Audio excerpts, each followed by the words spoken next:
আদালতে দোষ স্বীকার করে সেই পূর্ণতারকা যুগলের জবানবন্দি।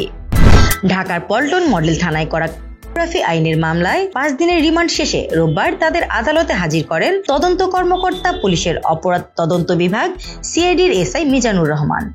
আসামিরা স্বেচ্ছায় স্বীকারোক্তিমূলক জবানবন্দি দিতে রাজি হওয়ায় তা নথিবদ্ধ করার আবেদন করেন তদন্ত কর্মকর্তা।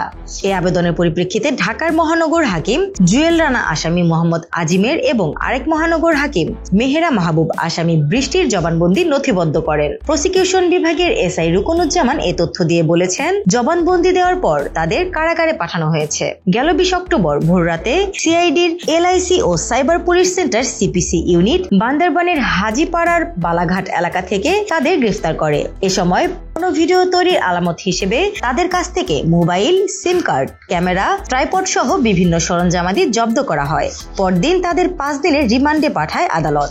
এই যুগল কেবল নিজেরাই ভিডিও তৈরিতে সম্পৃক্ত নয়, অন্যদেরকেও এ জগতে সম্পৃক্ত করছেন বলে অভিযোগ রয়েছে।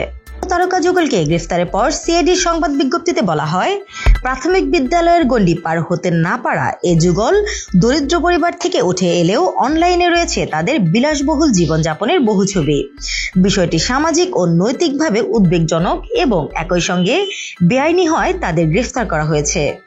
স্নিগ্ধা আখি, দৈনিক নতুন সময়, ঢাকা।